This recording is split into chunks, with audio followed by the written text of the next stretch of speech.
has worked in the travel industry for over 20 years and travels regularly with her son Braden, who lives with cerebral palsy and is a wheelchair user. Julie is the publisher of the publication Have Wheelchair Will Travel, which you can find out more about at Have Wheelchair Will Travel, as well as the co-founder and editor of Travel Without Limits, the magazine and website, which is a published magazine that comes out, I believe, quarterly. Julie, correct me if I'm wrong. Twice a year. Biannual. Twice a year, beg your pardon, twice a year. So tonight she's going to talk about all things travel, including, the apprehensions you may have, learnings and tips for traveling with someone with a disability. She's also going to share lots of great tips and information about concessions and facilities that can make traveling easy. So so that's basically it.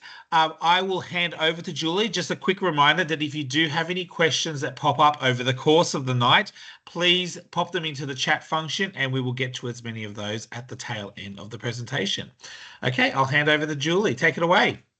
Thank you so much. Thank you, everyone, for joining tonight. I know only too well how hard it can be to even carve out an hour to do something like this. So I do appreciate you joining me. Hopefully tonight I can give you lots of tips and at least give you the confidence to give a few things a go and to be a bit more aware of some of the things that might make traveling or just day-to-day outings even a bit easier for you. So firstly, I just wanted to introduce myself. I'm a mum, wife, daughter. I care for 3 people in my life. I care for my son, Braden, who lives with cerebral palsy and needs help with all his daily living needs, as well as my parents who have considerable challenges. So life is busy. So I get where many of you guys are at, even if it is in a different way. This is my family. We're a family of 4. As Paul has already said, I worked in the travel industry as a travel consultant for many years, so I kind of understand both sides of the equation, and we love nothing more than traveling with Braden, but there have been some challenges along the way. So when I was younger, I was very lucky. My dad was very much a visionary, I guess, and a man before his time. And he took myself and my mum overseas for 6 months, and we travelled all around Europe, Egypt, Scandinavia, and it really embedded a love of travel for me. And I guess I always imagined that we would do the same with our children. And I guess when Braden was born with a disability, I didn't want anything to stop us from doing what I had planned, but I'm sure, like many of you, life changed significantly, and plans of traveling the world were put to one side. We were thrown into the wheelhouse of therapy, and I was obsessed. I was determined. Everyone kept saying that early intervention was the key, and so we had some kind of therapy pretty much 5 days a week. Not saying that that was full-time therapy, but we would have a speech therapist come, an eye therapist. We did a conductive ed program for 2 days a week. So we were busy, and I guess it just wasn't sustainable at the end of the day. So the thought of traveling with Braden seemed really overwhelming, but we kind of were encouraged by therapists to do things outside of the therapy world, and they gave me the permission, I guess, to do so by saying, often children consolidate what they're learning in therapy if you give them the time to relax and do other things. And so we started doing traveling, and we found that really connected us as a family. And when I say we started traveling, I'm not saying that we hopped on a long haul flight and did something like that. We were doing road trips to Port Macquarie, and still a bit obsessed by therapy. My husband would dig a hole in the sand, and we'd do standing practice in the sand with Braden at the beach because the guilt kind of didn't leave me. But it was very fun doing that kind of therapy compared to just being in a room all the time. So in the early days, it was pretty easy. Braden was in a back carrier up until the age of 7.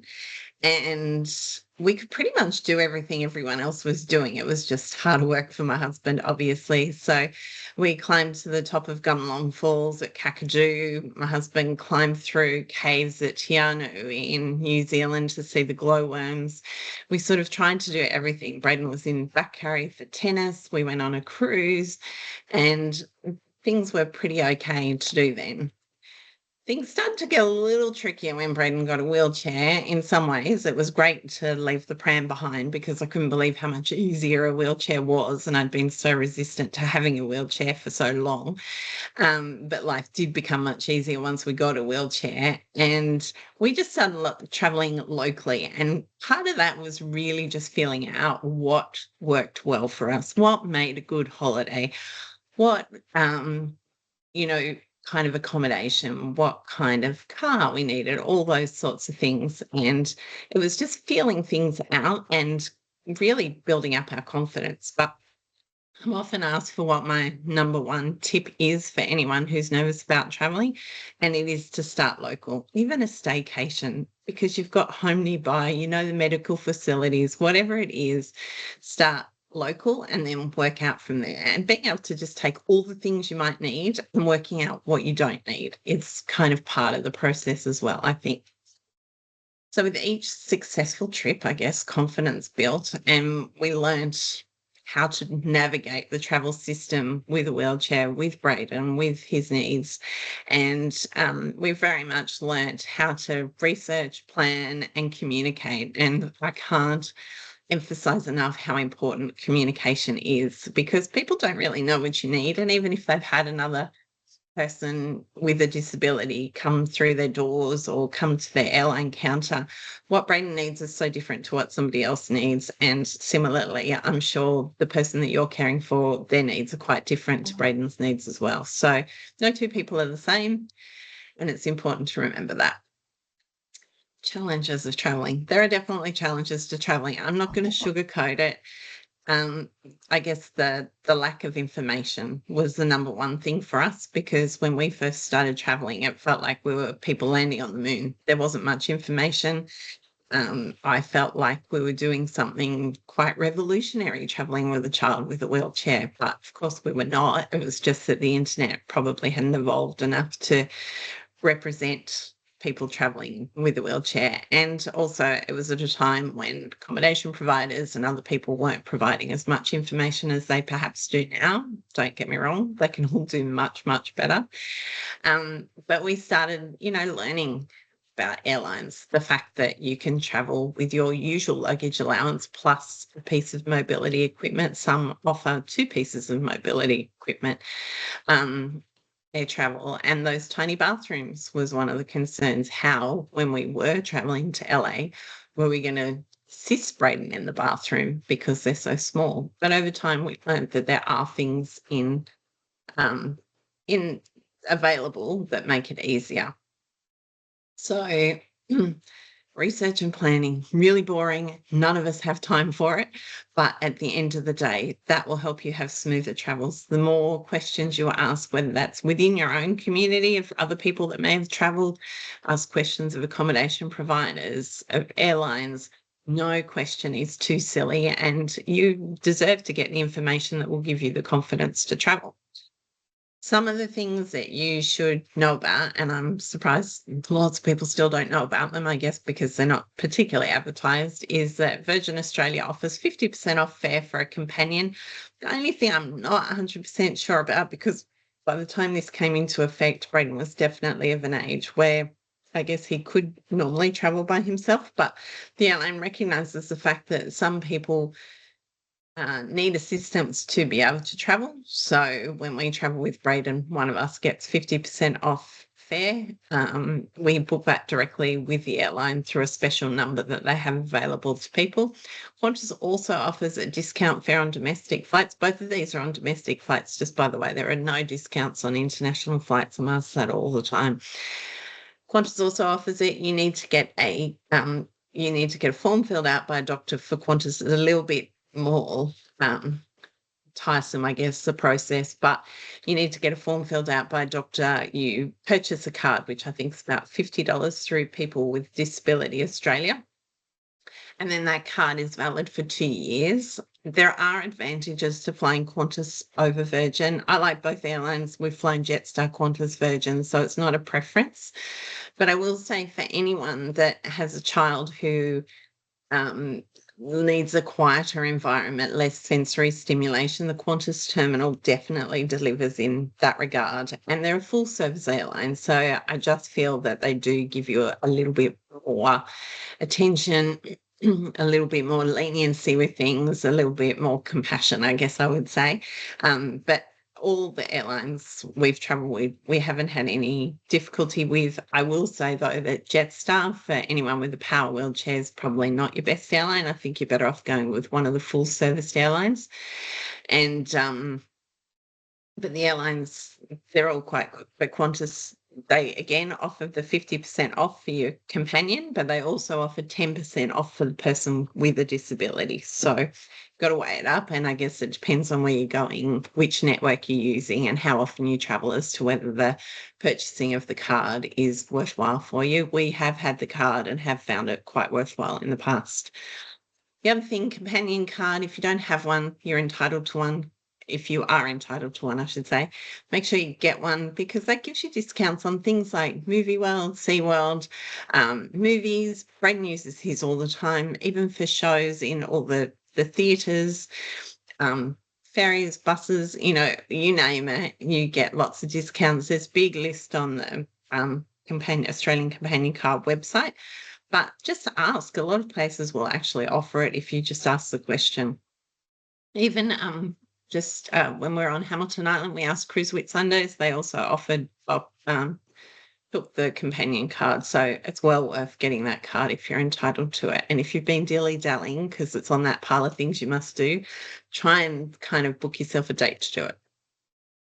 Communication is key. I've already touched upon this. Don't assume others understand your needs, and really do use your circle. There's, so many Facebook groups and places now where you can ask questions, and it's always great to get from people trusted within your network. But again, keep in mind that their needs aren't the same as your needs. I'll often post a review of a hotel and somebody will say to me, well, that doesn't suit my access needs. And it's like, well, no, it's not going to suit everyone's access needs, but at least you have the information to know whether it will or won't suit your access needs.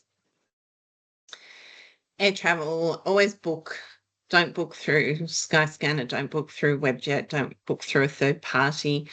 Book with the airline's special handling line, or with a travel agent that you trust that will book through the airline direct for you. When you are booking, save yourself more than one call by having information ready. So if you're traveling with a wheelchair, the dimensions of the wheelchair, the weight of the wheelchair. If you're traveling with a power wheelchair, make sure you know what kind of battery you have. If you're traveling overseas, we've traveled overseas with medication before that need to be packed in dry ice. You need to make sure you get clearance from the airline for that. There'll be special forms and things like that. Airlines, just by the way, do not store any medication on the flight, so you will need to provide your own cooling for it if it requires cooling on the flight.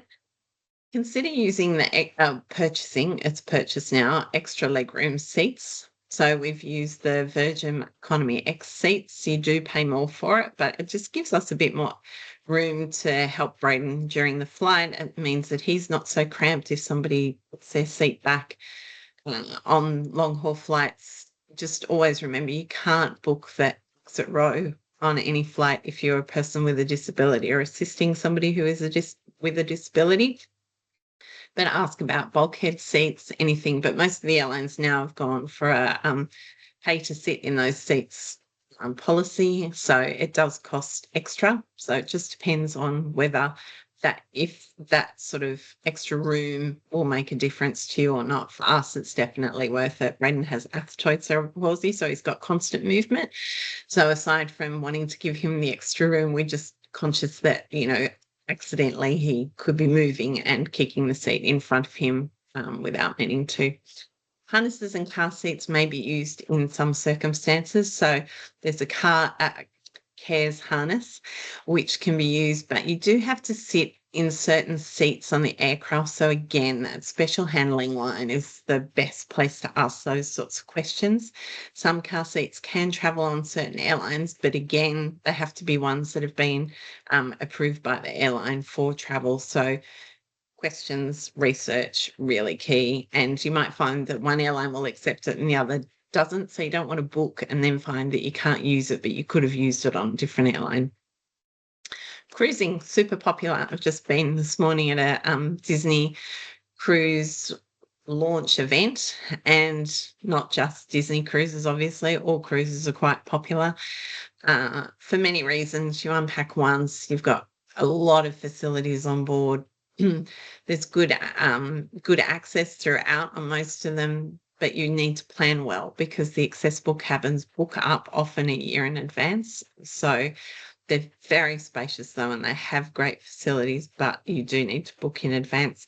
Keep in mind, for anyone with little ones that are not toilet trained, one of the big questions if you're looking to use the kids club is whether they will allow the children in the kids club. That's sometimes a bit of a contentious issue. Some cruise lines I've found will say that they will if the parents can be called if a child needs changing, but just check in advance. If that's something you're really looking forward to, is having time out, make sure before you book, if your child is still incontinent, that can be accommodated. Hotels. Often people say to me that they have to pay so much more because they have a disability and they're staying in hotels. I would argue that we've stayed in youth hostels, holiday parks, and five-star hotels, and they all offer, well, no, they don't all offer, but many of them offer really great accessible accommodation. And I'd say holiday parks are actually knocking it out of the park at the moment in what they offer, because many people have families. They want to have, quite a few family members in the cabin. They can accommodate that. You've got self-contained facilities, so you can cook for yourself, and there's often nice leisure facilities as well. So some of the holidays we've stayed, holiday parks we have stayed in, sorry, it's been a long day, have pools that are accessible. They have pool lifts, they have pool wheelchairs, they have playgrounds that are accessible. So just keep an eye out for the holiday parks. I think they're great. And a lot of them are in really good locations as well. Some even offer the beach wheelchairs, nice walks. So I've turned around. I used to be a five-star gal, and I still am, I have to say, but I do quite like the facilities. We stay in a lot of Airbnbs because my son Brayton actually prefers a bath to a shower, which is unusual for a wheelchair user. But again, everyone's different. And I like it because Airbnbs tend to have very responsive hosts, unlike hotels. Sometimes, hotels don't necessarily know their accommodation particularly well, like the staff that you get on the phone, whereas Airbnb hosts are, they need to be responsive because that's part of the review process. Plus, they provide a lot of photos. Just going back to the hotels very quickly, make sure if you do ring a hotel to ask questions. So say you wanted to book a Sheraton in Sydney, don't ring the central reservations number, which could be in Hawaii or the Philippines or somewhere else. Make sure you ring the actual hotel's location so you get staff who are on site and hopefully know the property. And if they don't know the property, they can go and check out the questions you've got. And feel free to ask them for phone photos, because if they don't have photos of accessible accommodation on the website, then they should go and get you the photo when they can. The Hidden Disability Sunflower Program has really taken off in Australia now. I'm really thrilled to see more and more places coming on board constantly. This actual photo was taken at Macquarie Shopping Centre. The airports, though, are a great place for using it. Many of the airports, you can apply for the lanyard if you're happy to use the lanyard. And basically the staff at the airport now pretty much, I think, are all, or at Sydney Airport anyway, all trained in understanding the needs of somebody who's wearing the sunflower lanyard, taking more time through security. You'll notice that there will be the mobility symbol, plus under that there will be the sunflower symbol, which means you get expedited through the security line. So there's just that understanding around it that somebody might not have a disability that is visible, but they may also need a bit of time and care. So again, communicate your needs, and even train stations in Sydney now are trained in it, and get yourself a lanyard. Changing places, bathrooms. Anyone that follows my website will know that I'm a bit obsessed by bathrooms, just because the difference it can make to people who need adult size change facilities is quite incredible, or anyone that needs a hoist to use a toilet.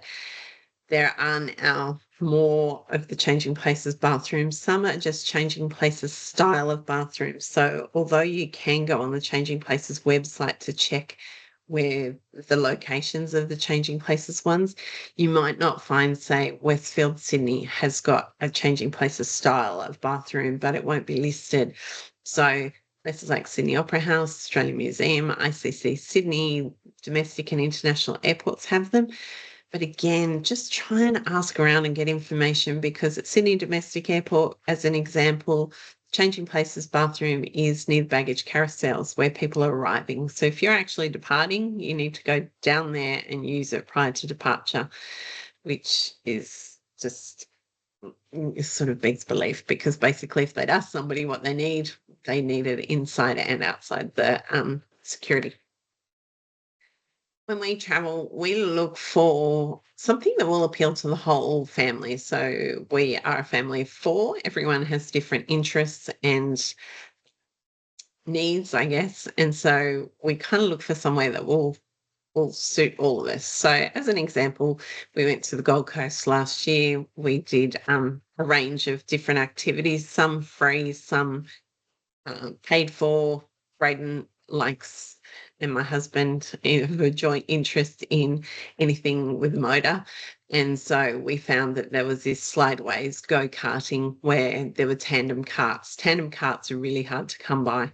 So for us, that was a no-brainer to give Braden the opportunity to have a go in a go-kart. And my husband drove and Braden was passenger, but they got to do that together, which was really special. Sometimes we'll look for something that the four of us can do together, because I'm a very strong believer in sibling bonds, and my son and daughter are 7 years apart, but they're incredibly close, and travel, I think their personalities meant that they were always going to adore each other, I think, but I think travel has always galvanized their connection, because they've had shared experiences together, and that's really important to me. So we'll often choose places where there will be beach wheelchairs, beach walkers. Gold Coast has an amazing program that runs, I think it's September through till the end of the April school holidays, where they offer a really big range of beach wheelchairs, like so many different kinds of beach wheelchairs, plus beach walkers, and they also have volunteers to help, which is fantastic. We've used the Trail Rider, which has meant that we could get to the bottom of the Dorrigo National Park. We've been to Botany Bay and used it there. It's allowed Braden to see something that he would otherwise have seen from just a viewing lookout. And it's meant that we've done it all together. And it's kind of something nice about achieving things together. Equipment makes a big difference to us, and the availability of us. My husband and I had been to, and Braden actually had been to Franz Josef before, but on a trip in 2019, we went back there just because there was a helicopter that would take us to the top of the glacier, and there was a special sit ski, which meant that Braden didn't just have to be an observer, he could be a participant, and he could get out and he could be on the glacier with the rest of us. And that was just such a special day. It was really worth the trip to do that. I always talk about accessible and inclusive tourism as a combined thing, because accessible is one thing. You can have ramps and you can have sunflower programs and you can have all those things in place, but an inclusive attitude is actually sometimes trumps the accessibility, which I can't believe I'm saying that, but it does. So we went to Fiji, and I did a lot of research before we went to Fiji to see how many experiences Braden would be able to participate in, which meant that we would be able to do together, because Fiji is very much beaches, and without our beach wheelchair, I wasn't sure, how much time we would be able to to spend on a beach. Plus, Braden loves to be on the go all the time. Life is too good for him to be sitting still for too long. So Fiji turned out to be fantastic for us. Braden did, as you can see, strapped onto the back of a quad bike. We did a quad biking tour together. We did an electric bike tour over old railway tracks for 23 kilometres, where we managed to strap him to the bike and go on that tour. We did boat tours. We did all sorts of things. And a lot of that came down to businesses that were willing to help. I sent a lot of emails ahead of traveling to Fiji and even ahead of booking, just to make sure that there would be enough things that we could do together and not just get turned away at the time. Some of them would say, with the quad biking tour, we went the day before our tour and they said, let's get Braden on the bike. They took us around the street, just, within the hui of the place. And once they were satisfied he was safe, we obviously wanted him safe too, but once they were satisfied he would be safe, they said, yep, come back tomorrow, we'll do the tour. When we got back to do the tour, it was a big group tour. They said, look, we've decided, in case he gets tired, in case you guys want to, pull up stumps earlier, we'll give you one guide and you can go at your own pace. And that was perfect. And that to me is just epitomizes an inclusive attitude. This is Braden actually on the electric bike that we did on this plantation. We're actually the only tourists that turned up that day because it was raining a bit, and we wouldn't have missed it for the world. But under Braden's feet, you'll see all the strapping that we had taken for him, but under Braden's feet there's a stool. And we'd gone down to check whether he could do this trip, and the only thing that was wrong, the only thing we didn't think would work for him was the fact that his legs would be hanging, and hanging for 23 kilometres seemed like a long time. We said, could we put a box, like there was a polystyrene box under his feet? And they said, yeah, no problem. By the time we came back, they'd actually built him a stool, and he was very comfortable. We'd taken non-slip matting and we'd taken all the bungee ropes and everything else to keep him secure, but they had built this stool and that was fantastic. So, yeah, as I said, if Braden can't participate in an activity, it means the whole family misses out. So that's why we find researching it really important, because it ensures success as much as possible. It ensures success. Whereas if we go along and they say he can't do it, everyone leaves with a bad feeling. We're inventive. We research, we're persistent, and we're inventive with solutions to challenges, asking questions and challenging what's possible. So we felt after Fiji, we would love to do quad biking again, but we also thought that probably OH&S and insurance in Australia would mean that we couldn't. We contacted a company in Port Stephens and they said, come up and we'll give it a go and we'll try him on the bike and see what happens.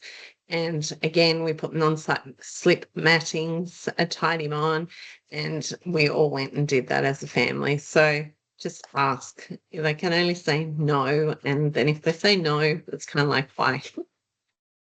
Local outings. I've talked about big ticket things. Please don't think that we only do big trips, because I think so much comes down to making the most of every day, every weekend, and not becoming isolated because of the circumstances of your life. So when Braden was younger, accessible park playgrounds weren't a thing, and that meant that Amelia didn't get to go to accessible playgrounds. We didn't tend to go to a whole lot of sort of get-togethers in playgrounds because all the kids would run off and Braden would be left sitting on a mat.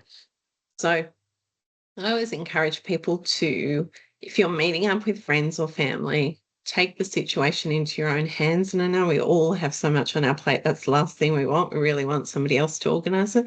But actually suggest a place. Suggest a place that will make it easier for you, make it easier for your child, and hope that it will, mean that there's more inclusion in the outing. And just venture outside of your comfort zone in increments. You don't have to do the, strapping on to a bike in Fiji.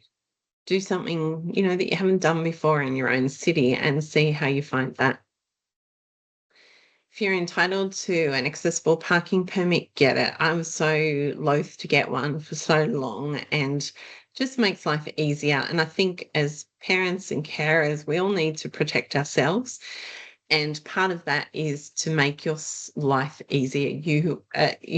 doing the hard yards every single day. So if there's something that can make it a little bit easier, then make sure you do it and do it knowing that you're entitled to do it. Malaki, if you don't have one, I hear about so many people that still don't have one. Even if you don't need the adult change facilities, we just use it simply because the Malak key is a special, if you don't know what it is, it's a special key that you purchase. If you've got an accessible parking permit, you're entitled to one, and then there's a whole slew of other people I believe are entitled to it. You do have to get a form filled out, I think, if you don't have an accessible parking permit. But the Malak key is for locked bathroom facilities plus the Liberty swing, which is a wheelchair swing. We keep ours attached to Braden's. Well, he's got 2 wheelchairs plus a beach wheelchair. We have one attached to each piece of equipment. So anyone that is with Braden can then go into the locked facilities. Even for my support workers during the day, Braden's got 2 support workers who are female. They sometimes need to use the bathroom. They go into the something like changing places bathroom with him. They've got their little protective shield that they can put around them. I don't know what you call it, privacy guard in the toilet. So they can go to the toilet and know that Braden's safe with them in the bathroom. The toilets are usually cleaner. They're more available as a general rule. Try and just set yourself up for success when you go on an outing.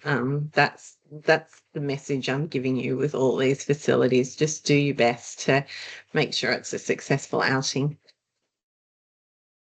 Making memories sounds obvious, but we have done so many lovely things as a family, and I think that when we're so busy with therapy and forms, the number of forms I fill out all the time is just ridiculous, and just NDIS, support workers, negotiating when Braden was at school, IEPs and everything else that was attached to it.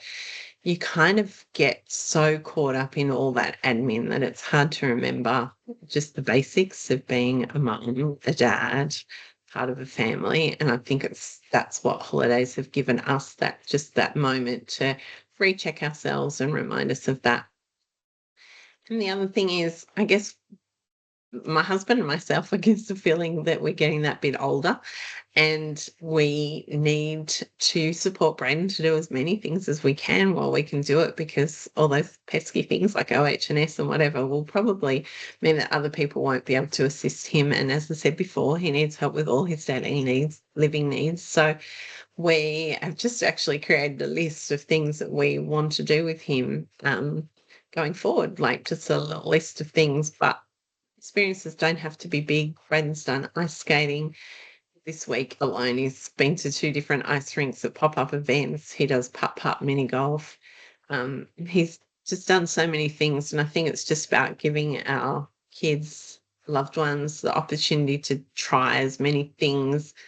And I think that helps in every other way. Braden uses his communication devices to order things in cafes. He makes choices about what activity he does, and it brings together all that stuff that you're doing at NAPA for therapy into just whether it's, for Braden, standing transfers. The fact that he can do a standing transfer means that he can do so many more things. And it's just really bringing all of that into a fun environment, even going to the playgrounds where they do have communication symbols there. It's just, I think it's so much more fun than just sitting doing therapy.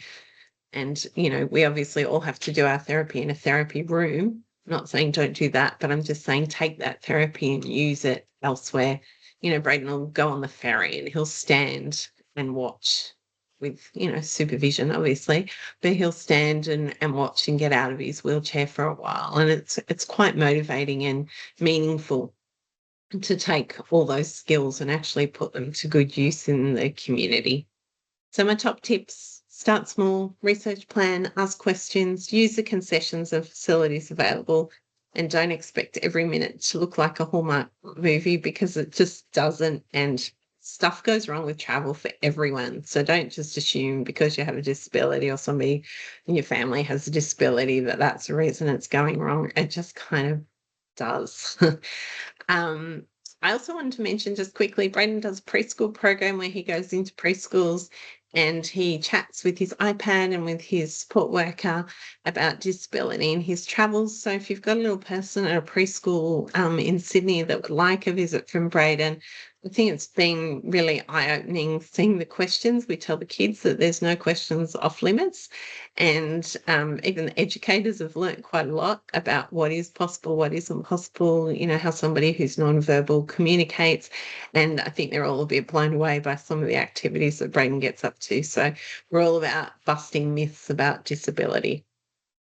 I have heaps of information that's free and available to people, everything from, continents on the go to airlines and making travel more comfortable, hotel reviews, car information, modifications to bathrooms, because it's not all about travel. Obviously, that's what we're talking about tonight. But, we all have to have those day-to-day things as well. So Travel Without Limits is travel publication that I produce, and Have Wheelchair Will Travel is kind of our family on a website, really. Just whatever we're going through day to day is what I'm putting up there. So whether it's an NDIS review, whether it's just feeling so overwhelmed by the admin of being a parent and care of somebody with disability, that's where I'm sharing everything.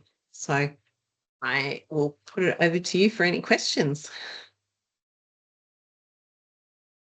Fantastic. Well, thank you for that, Julie. Some wonderful, wonderful tips and thought starters in there. And I guess the main thing is, I love how Julie said, I know we don't, no one likes to do a lot of planning and research, but it's going to make life easier the more you can do that and pre-think about it. So thank you, Julie. Lots of wonderful tips in there.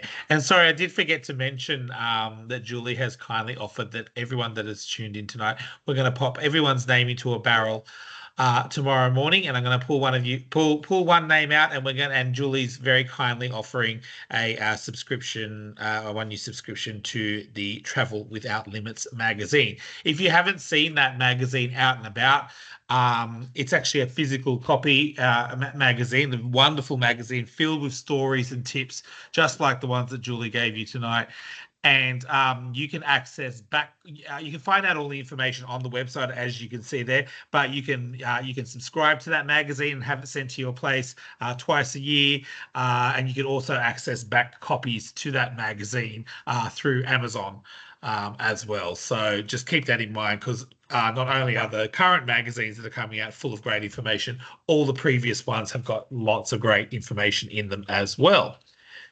As mentioned at the start of this, if you have any questions, if you got any questions, or even if you wanted to share any of your own experiences or tips that you've had in terms of traveling or getting by, or maybe some of your horror stories, we're opening up the conversation right now. Please pop them into the chat, or you can put your hand up, and we can turn your video on, and you can ask your question face to face to Julie as well, because we do like to get those questions coming through as well. So please just pop them into the chat. I think we've got our first one there. I'm just sorry, I've got lots of things popping up on my screen at the moment. Okay, Jessica says, thank you so much, so helpful. Interested in toileting on long flights and how you've made that work. You touched on the options if you can't change in a toilet. I think Jess has a 6-year-old in nappies who won't fit in a plain bathroom. So what are the options generally? I mean, it probably varies per flight, I'm assuming, but what are the options you've found that can be on offer, Julie? Okay, well, first of all, the flight crew, as soon as you get on the aircraft, will come over and they'll give you a little briefing, and they'll say, if there's an emergency, and if there's anything you need during the flight, please let us know. And at that point, that's when you give them a rundown of what you might need on that flight. So if you might need to change your person, then you need to mention that to them then and there, and ask them what facilities they can offer for you. I will say that on long haul flights, it is not easy. However, there are options. And if you only have a 6-year-old, these options might work for you. They're not ideal by any circumstances, but some of the aircraft actually have. So if you can imagine the usual cubicle that we all go into that is tiny, they have a panel within 2 cubicles, so side-by-side cubicles. They have a panel inside. The flight crew can actually open that panel and widen it, so it's literally like 2 cubicles put together. On a United flight I was recently on, I was busily measuring the door size, and so they have one that's marked accessible that has a wider door entry to start with, and then it has this panel within the cubicle. Qantas A380s, they have a different setup. So if you can imagine, on a Qantas A380, normally there would be 4 cubicles opposite each other. For the accessible one, there's only 3, and then opposite one cubicle, there is the ability to pull out that door and make that a larger cubicle across the way. It's very hard to describe. I do have photos on my website as best as I could get photos, but even in the enlarged ones, it's really hard to get a photo. Aside from that, if you get on a flight where there isn't one, it's a matter of changing on the seat, and that is not good enough. Sometimes air crews will curtain off part of the galley for you to change someone, but it's one of those big things that is talked about a lot in disability groups, and hopefully we will see changes in the future. But at the moment, there isn't a great changing option for somebody who is 6. Thank you for that. Sorry, I muted my microphone there because I've got someone noisy in my house. And Jessica says, thank you. That's really helpful. Kristen asks, do you have a list of the specific car seats allowed for the airlines, as in Qantas, Qantas Link, Regional Express, Virgin in Australia? My daughter has CP and is 2 years old and cannot sit for long periods of time. So is that generally publicised, what can and cannot be brought onto a airline? Yeah, if they don't have the information on their website, then the special handling department should be able to give you that information. I have a blog on Have Wheelchair Will Travel called How to Make Air Travel More Comfortable, and I've got some information in there on car seats, but I would hesitate to actually publish which ones, just simply because things change so often. So it would definitely be a matter of checking with the airline. Okay, great tip. And I love that tip earlier on about the toileting question, where you said when they come over and first introduce themselves and ask if there's anything, to put them on the spot right then and there and say, how am I going to change my child on this flight? That's a really, And I think it's also really important just to communicate. Like, we will always communicate to them to say, Braden finds this long haul flight's really difficult. We might need to get up with him for a period of time. What are the options? If you did need to change someone, flight crews are really busy, or if you want to use those enlarged cubicles, flight crews are really busy with their little schedule. So it's a matter of maybe saying to them what time, and obviously we all want to just go to the toilet when we want to go to the toilet, but their food services at certain times, try and find out when that is, because it's impossible to get anyone to come to you, impossible with the trolleys going up and down to try and get somebody with disability down to the bathroom. So just getting that kind of information can just help you plan a little better if you can. Yeah, fantastic. And some people, like, to be really, really frank, some people give their children enemas before they go on a flight to clear their bowels ahead of time. That's really done a lot. I would obviously advise speaking to your GP and making sure that that was appropriate for your child, but that's what a lot of people do. Good tip. Comment rather than a question. Lou, hi Lou. Lou says that she's found traveling with a thick yoga mat really helpful. I'm sure that comes in use for many periods, not just on the flight, but also during the stay as well. Oh, that's an interesting question. It literally just came through. And please, guys, we have time for probably about 10 more minutes of questions. So if there are any other questions about travel or anything you want to learn from Julie while you've got her online, please pop them into the chat right now. We'll try and get to them now. Rachel asked a really, really great question. Where do you put a nappy? As in a dirty nappy on a flight. So yeah, that's a really great question because I'm assuming those tiny little bins in the bathroom are not big enough to put anything in. I do not know that question, but you know what? I'm going on a United flight to go above and beyond and above and below the wing just to do a tour about accessibility. So I'll add that to my questions, and I will maybe let Paul know what the answer is. Yeah, fantastic. And we'll have to pop a blog on that. I should say Yeah, also, guys, there the is a Julie there is a has. bin on board that does have room for you to put paper towels, and the crews do clear it pretty regularly. So I would think that you could probably fit it in there, to be honest. Yeah. Okay. That's a good question, Rachel. Sorry, we can't give you a clear answer on that one now, but we'll get onto it. Julie's onto it. And Vanessa says, thanks for all the very helpful information. It's very timely for their family. Any advice around insurance? Oh, this is a good one for wheelchairs in particular. Okay, well, first thing I would say is take a photo of your wheelchair at the airport before you, like while you're at the check-in counter with all your luggage and whatever. And then the first thing we do when we get the wheelchair back is to actually check it over. So touch wood, we've only had one damage and we reported it instantly at the airport. It was just like plastic wheel guards, so it didn't impede our travel at all. And Qantas paid in full for the replacement of those wheel guards. So when you get a wheelchair from manufacturer, keep your receipt or make sure that they can provide you with a receipt with the value of the wheelchair as number one. Number two is it's quite expensive to insure your wheelchair. We have worked on the basis of just reporting it if something happens to the airline rather than doing anything to actually insure the wheelchair. I think maybe on one of our overseas trips we did insure it, but it was quite expensive.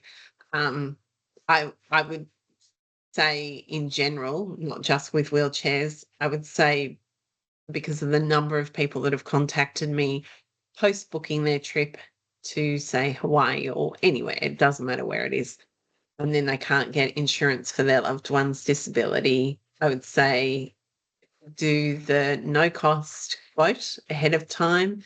Make sure you declare all existing medical conditions and be like alert to the fact that cerebral palsy is an existing medical condition. To me, it's just like part of Braden, but it is an existing medical condition. Some things you'll pay more for, some things they might come back and say they won't cover. I have a lot of people with children with shunts, epilepsy, different things. It's not to say they won't cover epilepsy. It just depends on the level of epilepsy, the last hospital stay, things like that. Insurance, I'm so passionate about, and I should have actually spoken about it earlier. You must see if you can get it, because sometimes you can at least change your destination. If you're looking at going to America and they won't cover you, you can go somewhere else where they might cover you, where medical expenses aren't quite as hideous and the insurance company isn't as quite as concerned. So you can't do anything. If you've paid all your money, you can't get it back. So get that obligation-free quote. Make sure you can get your loved one's conditions covered, and then go from there. If you want to cover your wheelchair, you will pay extra for it. Yeah. And I guess there's some companies, I think Blue Badge Insurance, if you're doing a lot of road tripping and whatever, you can get insurance through them for your wheelchair. But as far as overseas travel insurance, yeah, you need to go through the big guys, I guess, and just compare, but make sure you are well covered for medical. Thanks for that. Okay, in regards to people with disability card, is there a minimum age for it? And the same question in regards to the sunflower lanyard. Sunflower lanyard, no. I don't believe that there's any age restriction to it. The airline discount, and I only thought of this today, I'm not 100% sure at what age that begins, because really children can travel as unaccompanied minors. So I would then argue that really any child that needs assistance beyond, so I would think probably 5 and up potentially, but I will actually double check that for you. Okay, Rachel's asking, generally, if you have a walker, wheelchair, or a disability pram, and the person can walk short distances, so can walk onto the plane, is it true most airlines can take the piece when you board and then bring it back to you when you get off the plane? Yeah, I'll I jump know. in there and say that, yes, I've had that experience myself with my own son who is in a walker, that we can take the walker right up to the gate. They'll take it from us, then put it like somewhere convenient to them or really at the front of the plane so they can then give it to you as soon as you board where you get off. But I'm not sure if that's the case for all airlines, Julie. So you asked to get the equipment gate checked. So Braden doesn't like the aisle chairs or the airline chairs that they give you. So we asked to use Braden's wheelchair to the gate, to the door of the aircraft. And then the baggage handlers come and they take it. We take off his seat cushion. We make sure we do up the straps, take off anything that's removable. He's got Superman arm guards. We put those in a suitcase, make sure everything that could potentially get lost or broken is taken off the wheelchair. I would say the same joysticks and things. And we ask for it to be gate checked. So they put a specific tag on it, which then means that it will come back to the gate. Again, when we're on the flight, though, we ask the flight crew to ask captain to radio ahead to the airport to make sure that they will bring the wheelchair back to the door of the aircraft. Sydney for us has been the worst offender of not doing that, but we've had pretty good experiences in the majority of airports. And I'll reiterate that is a really great tip if you are doing something like that and you do have a pram or a wheelchair or a walker with those attachments. So just think about all those little things that hang off. They are the things that are the first to snap off in those instances because obviously we love the airline crew, but they're not necessarily well known for being super careful with some of these things. So they are the first things. So yeah, if you can easily remove them and pop them into your luggage or your it's really useful because we've had that happen to us and the armrests have broken off our disability prams. So great tip there. All Pro right. tip, if you've got enough hands and your luggage is at its limit, because mine usually is, you actually put all those extras in a plastic bag when you get to the aircraft door. So then it doesn't count as your luggage limit. Good one. Okay, Greta asks, we are traveling to the US early next year and wondering if there is any kind of companion card or discounts available as a tourist. No. The short answer is no, and even New Zealand does not actually have a companion card. When we travel to the US, though, some of the more expensive places, excluding Disneyland does not have a discount at all for people with disability. Um, we would email the attractions ahead of time and just say that in Australia, Braden has a companion card that is recognised because he can't attend somewhere by himself. Did they have something similar? A lot of them would email back and say that they would offer him a discount or offer us a discount. And then we just turned up at that attraction with the email.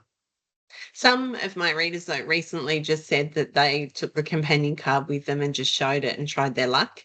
And some places would would give them the same discount and then others wouldn't. So I guess it depends on how many things you're going to. But I will say with the US dollar, it would probably be worthwhile if you could spend the time to email sort of any of the more expensive attractions. Okay, great. Kristen's asking any advice for covers for mobility equipment on flights, i.e., plastic wrapping or special bags that she's not currently aware of. So, any tips for that sort of stuff? We have a new advertiser coming on board in Travel Without Limits next issue, and she is the mum of somebody with a disability, and she has devised a wheelchair bag to protect the equipment. I would say bubble wrap if you've got something that has got paintwork or something on it. Just depends on what you have, and it's really hard. Like some people I know have had bags made for their equipment to make sure it's more protected. But yeah, there's a few things on the market. This wheelchair bag's the first thing I've really heard of, but yeah, I don't think plastic wrap will help, because I think the problem with baggage handlers is they've got such tight turnaround. They tend to throw things instead of, placing them nicely. So, yeah, protect it as best you can with some padding, or some people use what do you call it, like the Bradflex. It's like a soft foamy piping, and you can split it and put it around things and then put a bit of tape on it. Just depends how much you can do with that, in the time that you've got at the airport, I guess, if you're giving it up at the gate. Yeah. Okay, Jessica comments. She says, I have a similar question. We have a companion card for our 6-year-old, but I've always felt weird using it when I would be paying for a ticket as a parent with a child anyway. Not sure if it's supposed to be from a certain age, like going to the movies, for example. Should/can I use it in these circumstances? 100%. Yeah. 100%. My argument is everything takes me longer. I have a lot of expenses that other people don't have. Just as a silly example, Braden bottom shuffles, the number of pairs of pants that we go through, get massive holes in them, turn them around, use the other side, and then there's a hole in the other pant, and there's pants gone. There are a lot of expenses that you have, I'm sure. So I would use that companion card and get used to using it. Hopefully it will give you and your little one access to some more fun adventures together. That's a great tip. And maybe Lou, are you there, Lou? You want to just quickly jump on and give us a bit of an insight? Because I know Lou, and Georgie, her daughter, particularly love going to all the latest concerts. And maybe Lou, she can give a couple of tips on how you go about generally getting access to those concerts. You're on mute, by the way. Yeah. Hi. Yeah. Well, thanks, Julie. It's been so fantastic. Yeah, we use our companion card all the time. It's been the best thing ever. But one of the fun things we've managed to do with it is use it with, we've got a Ticketek account and those sort of groups, Frontier Touring and that sort of stuff. And you can quite often use the accessible lines. And what I've found is the best thing to do is to use the email of the accessible lines, and they will often ring you back, and then you can get a companion card. Basically, the companion goes for free. So we've been to Pink and Taylor Swift, and I think we're going to Coldplay and all these different big events, but we've also done it for Disney on Ice when the kids were littler, and all those sort of events have been really fantastic to be able to go to using the companion card. So yeah, highly recommend that in terms of like fun family adventures. And I loved Julie's tip to start small, start local, do a staycation in your local hotel or whatever, use that, and then maybe use that to go and see a musical or a show or something, and use that companion card for those things, or even just going to see a movie in town, and then take it from there. But yeah, it's definitely been a fantastic thing for us to be able to use, and concur with Julie in terms of traveling with your wheelchair, particularly as the kids get bigger. It does become more challenging, but it's been a fantastic thing for us to be able to travel with Georgie, and really bonding, I think, for the whole family. So yeah, it's been great. But yeah, definitely love everything that Julie does, and her websites and her Facebook groups are incredibly active. So throw a question on there. Highly recommend it, because you will get a really good community answer base, and Julie's always going to be the voice of reason and logic in behind there as well. Thank Perfect. you. Thanks, Lou. Yes, I forgot to mention earlier that, as well as the websites that you can see listed on the screen, there are Facebook pages that sit behind those as well. So and they're perfect for the questions. So think about the NAPA community page, how you can get questions answered on all sorts of things there. Well, if you're thinking about travel, this is where you should go for those sorts of questions, because there's chances are someone has traveled to that country that you're thinking of going to, and it can give you some great tips that'll make your life just that little bit easier. Even locally, like I'm just saying, like today I took my daughter to Pancakes at the Rocks at Northmead, and I took photos of what it was like inside. There was ramp access, there was a car park at the door, and an accessible bathroom. Because I really want to encourage you all not to think that it has to be big travel. Just keep in mind that also a lot of things have sensory sessions now, because I know that there's quite a large community that need low sensory environments. Even been a chill fest or something out at Campbelltown, and they on Tuesdays had low sensory, so they had the ice skating and everything, but without the lights, without spruiking, that kind of thing. A lot of the Disney productions, they also have sensory sessions. I've been on Sydney Festival's Access and Inclusion panel. They put on different sensory sessions for different shows, for different activities, even if it's like they had a big blow up thing at one point, and they put on sensory sessions for that as well. So keep an eye out for those, because sometimes they're just less busy, even if you have a child who just needs time and doesn't need sort of to be so overwhelmed by a big crowd of people. Those sessions can be really good to look out for. So I really encourage you. You don't have to do the big stuff, but if you do, it's fantastic, and just plan and research. Just heading back, sorry, to bring it back to the concert question, Lou, if you can just pop off mute again.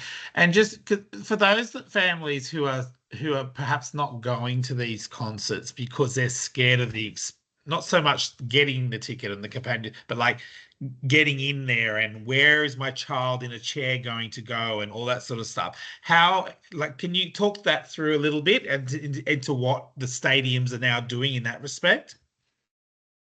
Yeah, we've actually found that they are getting better and better each year, and certainly newer stadiums and stuff also have like the building obligations now to make sure there's changing place bathrooms in those spaces. In terms of getting into the concert, you can pre-book parking, or there's disability parking generally that's free potentially in the areas. We've found that you're almost picked from the beginning of the crowd and fast tracked through the whole system, which has been great. So queues to get in, you're quite often picked up. So you wave down one of the ushers, even if you're outside of a massive stadium. Taylor Swift, there was, 80,000 people there, and we were absolutely sort of almost chauffeured through the system, chauffeured through the security, chauffeured through all sections of that. When you're in the stadiums, quite often it's handy to get there maybe a little bit earlier, quick zoom around, work out where the first aid office is, and even kind of tap them on the shoulder and say, hi, we're here, we've got a child with a disability. And they are absolutely magnificent, the first aid officers. Quite often they'll be able to let you into the room. If there isn't a changing bathroom, quite often you can use their areas to be able to change Georgie in. If she's really getting overwhelmed, it's quite good to be able to, bring her into those spaces as well. In terms of the viewing and stuff, quite often what you end up with is a wheelchair space and a companion. And then the other members of your family, quite often you can try and book as close as possible. But we've also found that once a concert gets going, you can kind of smuggle everyone up to the wheelchair platforms. They tend to have one of the best views in the stadium as well, so that's really great. That we've really found the staff have been incredibly helpful in anything that you can do, anything you need, they'll be helping with.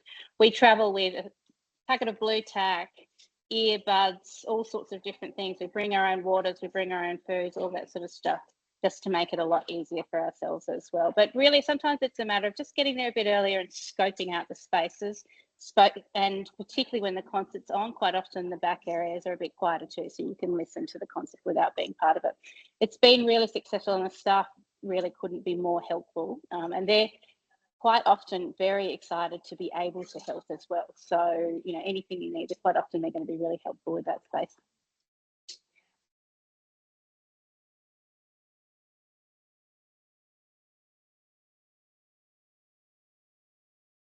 Oh, I've lost you, Paul. Beg your you'll pardon. continue. Sorry, guys. Is there a universal disability card Australia offers that is accepted overseas? We just got back from an overseas trip and didn't take anything, but we talked about the disability when buying tickets to get disability discount. It was easy in Europe, but trickier in UAE to get discounts for disability or carer tickets. Yeah, I think it's very much country by country. In New Zealand, even when we talked about it, there was just no movement on it whatsoever. That was 2019. I don't know whether it's changed since then, but there is no universal card. You can take your companion card or, email places that you're going to, but that's the best that we can get. Unfortunately, the world hasn't come together in that way. I will say, though, that there is a reciprocal parking arrangement around the world, which you do have to look at who participates and where you can use it. But we traveled to the US with our parking permit, and there was I've got it on my website. You basically go onto the reciprocal parking website, you print out something, and you have to put it on your windscreen alongside your accessible parking permit, and that is accepted in several countries around the world. And I believe in the UK, like our Malacca, there is a rota key, and you can actually organise to purchase that ahead of time if you're wanting access to the lot and changing places, bathrooms. Perfect. Well, that actually answered our final question, which was about disability parking when overseas. So I think we've done that. There you go. Guessing Australian disability card doesn't work, but can it be a proxy, or what do you do? Okay, so I think you answered that. So that's fantastic. Is that a lot of countries, Julie, in your experience, or just a handful? Or No, there's quite a lot actually, and I think there's more sort of coming on board, which is great. So it's definitely worth booking and seeing. And when we still felt a little nervous when we were in the US. So when there was a parking cop coming around, we asked him, and he was like, "No, you're fine." So it worked out fine. yes, okay. So your advice is to look up on that country's website, and then maybe something that you have to print out to go alongside your existing Australian one. Okay. There's actually a reciprocal parking website. So Right. Okay. if you go on to Have Wheelchair Will Travel and put in Yep. reciprocal parking permit, it should come up with the blog about it. So how to Perfect. use it and where to use it and whatnot. So, and the other thing I did want to mention too, for people, for us, we look for a lot of space when we travel because we tend to have a lot of luggage. Plus, we have Braden, who's very active in his wheelchair. Have a look at the floor plans where they do offer it in the US, particularly. They offer floor plans for hotels, and that gives you a really good idea of how much space you've got, because they usually give you the square footage and everything of the rooms as well. So it just gives you a better idea. Perfect. And Tam has just commented that in England they were given discounts without being asked for the card, so that's good. So I think the experience is going to be different in every country. And obviously if you go overseas and have a really, really bad experience or have a really, really good experience, send it through to Julie on the Facebook page, and I'm sure she'd happily pop it on there as well to help other people in their experience as well. All right. Everyone, thank you. That brings us to the end of our presentation for tonight. I want to send out a big, big, big shout out to Julie, who obviously put a lot of work into that presentation and does such wonderful stuff day in, day out in terms of running both of these websites, Travel Without Limits and Have Wheelchair Will Travel, as well as being the co-founder and publisher of the Travel Without Limits magazine, which is a quality publication that comes out twice a year. As mentioned earlier, you can get so much information that's come from all the back issues of those of that magazine. You can order those magazines via Amazon, and you can also access a lot of the information on the endless amount of blogs that are on those websites and on the Facebook page, and have all your questions answered on the website. Often, when you go onto those Facebook pages, you'll answer Julie will answer your questions on those ones, but often, you'll also have community members that also come on and give their experience as well. So well worth giving those a like as well in your social media. Thank you, everyone sending through their thanks on this. Lots of great tips, and I think you shared some really, really amazing tips. Just a quick reminder for those of you online, we have 2 more NAPA nights coming up over the next 2 months. Our NAPA night for August is about NDIS and nursing. So helping you out in terms of all the sort of nursing supports you can put into your NDIS plan. And that's on Tuesday, the 13th of August. And our September NAPA Nights is a celebration of special, which is to celebrate the 5-year anniversary of the book Special Antidotes to the Obsessions That Come with a Child's Disability, where we will talk to Melanie Dimmitt, the author of that amazing book. If you haven't read that book, by the way, you should do yourself a favor and read that book. It's fantastic. What's going to be great on that night is she's also going to be catching up with 5 of the families that she originally interviewed in that original book, and see how they're going 5 years later in their disability journey as well. So that's our September NAPA nights, and you can grab tickets to both of those via Eventbrite, or just look out for the posts on the NAPA socials, and you can access them through the links there. So once again, a big thank you to Julie, and I will let the winner, as Julie has donated a subscription to the Travel Without Limits magazine. I will be putting everyone's name in a hat that's tuned in tonight and drawing that out first thing in the morning, and we will contact you tomorrow morning if you are the winner. We'll also be sending you out an email with a link to the presentation for tonight, so don't worry if you didn't get all those links or all those tips. You'll get a link so you can rewatch it tomorrow. And please, if you want to forward it to other friends who might be in this community, please do so, because I'm sure many people will find the information shared tonight very, very useful. Once again, thank you for joining us. Did you have something to say, Julie? Just going to say, I might just send you a link to the how to make air travel more comfortable, the toileting on the go, and also the reciprocal parking blogs, just so people have those links and don't need to go searching, because I know you're all so busy. Perfect. So those links that Julie has mentioned in some of her answers tonight, she'll send them through to me as well, and I'll make sure I send them out in the email that I send you all tomorrow. All right. So thank you. I wish you all a wonderful, wonderful Tuesday night, or what's left of it, and we look forward to seeing you on a future NAPA Nights event. Thank you. Thanks.